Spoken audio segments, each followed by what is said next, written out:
Michal Kosinski and Yilun Wang, co-authors of a study that claims to show that a computer program can detect sexual orientation from photos of faces. Christy Hemclock for the New York Times. Michal Kosinski felt he had good reason to teach a machine to detect sexual orientation. An Israeli startup had started hawking a service that predicted terrorist proclivities based on facial analysis.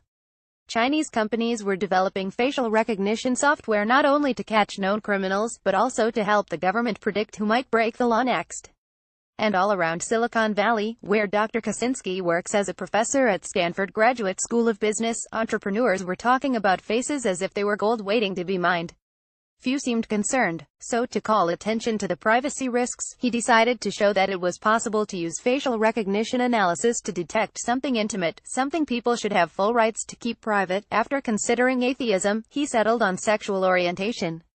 Whether he has now created AI gaydar, and whether that's even an ethical line of inquiry, has been hotly debated over the past several weeks, ever since a draft of his study was posted online.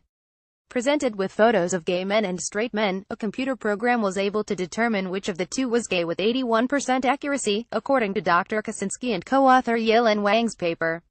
The backlash has been fierce. I imagined I'd raise the alarm, Dr. Kosinski said in an interview. Now I'm paying the price. Had just had a meeting with campus police because of the number of death threats. Advocacy groups like Blood and the Human Rights Campaign denounced the study as junk science that threatens the safety and privacy of LGBTQ and non-LGBTQ people alike. The authors have invented the algorithmic equivalent of a 13-year-old bully, wrote Gregor Mattson, the director of the Gender, Sexuality and Feminist Studies program at Oberlin College. He was one of dozens of academics, scientists and others who picked apart the study in blog posts and tweet storms. Some argue that the study is just the latest example of a disturbing technology-fueled revival of physiognomy, the long-discredited notion that personality traits can be revealed by measuring the size and shape of a person's eyes, nose and face. The researchers have their defenders as well, among them LGBTQ Nation, which criticized Claude for failing to understand how science works.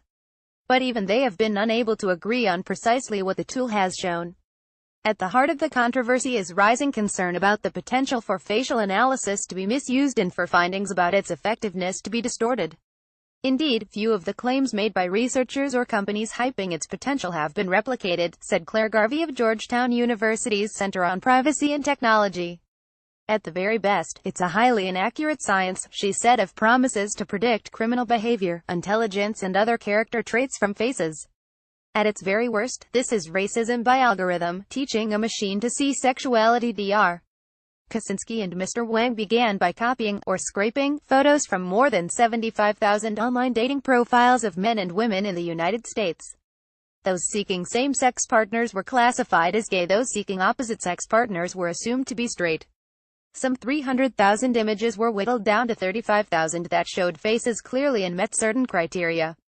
All were white, the researchers said, because they could not find enough dating profiles of gay minorities to generate a statistically valid result.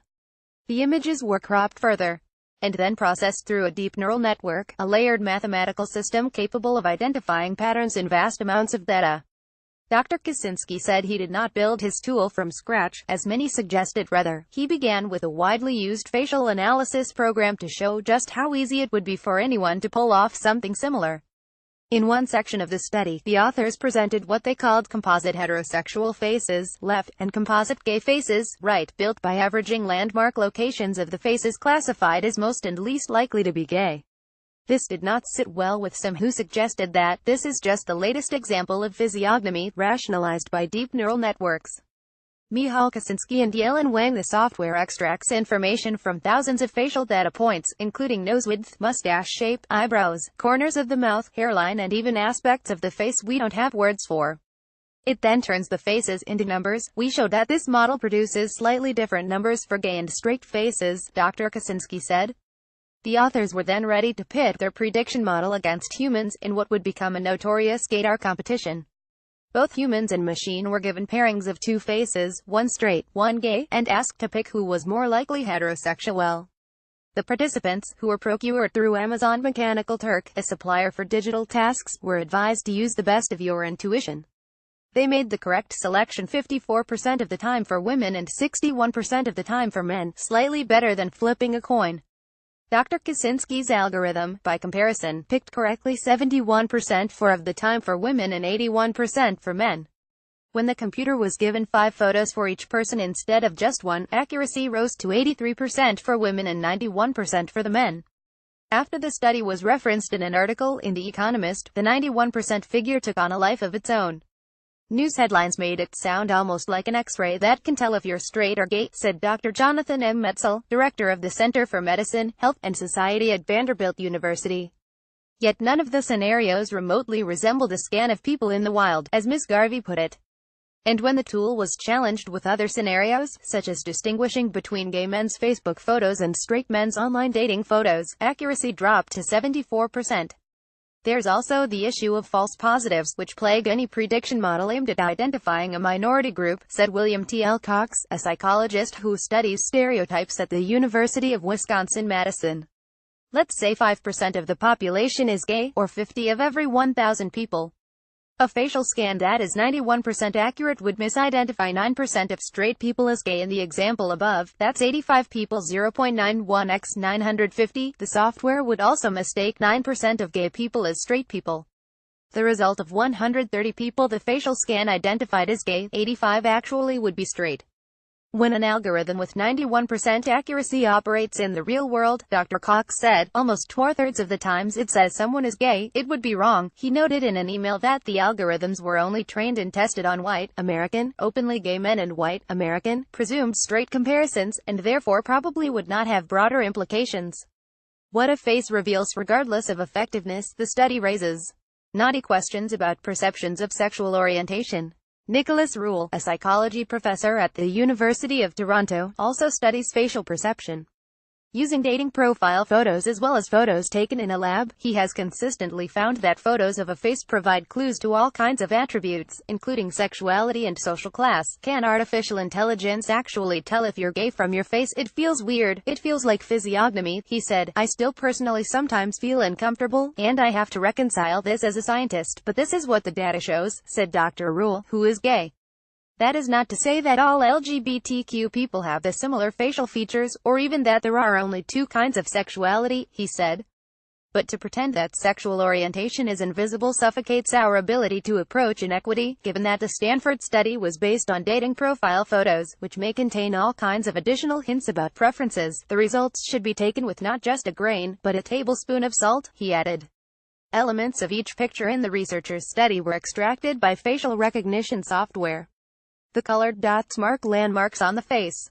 Michal Kosinski and Yilun Wang. Dr. Kosinski is no stranger to attention. In 2013, he published a study that showed that Facebook likes reveal unexpected personal attributes. Liking curly fries, for example, was a reliable predictor of higher-than-average intelligence. Liking Wu-Tang Clan was a tip-off to male heterosexuality. All of our online likes, Dr. Kosinski said, have left us vulnerable to micro-targeting by political candidates, companies and others with nefarious intentions. Within several weeks of publication, Facebook had changed its default settings, keeping likes private. It's very similar to the controversy over his current project, he said. I was basically trying to warn people. People didn't take it seriously. A major difference, though, is that Dr. Kosinski did not attempt to explain why liking curly fries indicated intelligence. It was simply a pattern identified by a machine. To account for a link between appearance and sexuality, Dr. Kosinski went further, drawing on what his study called the widely accepted prenatal hormone theory (PHT) of sexual orientation, which predicts the existence of links between facial appearance and sexual orientation determined by early hormone exposure.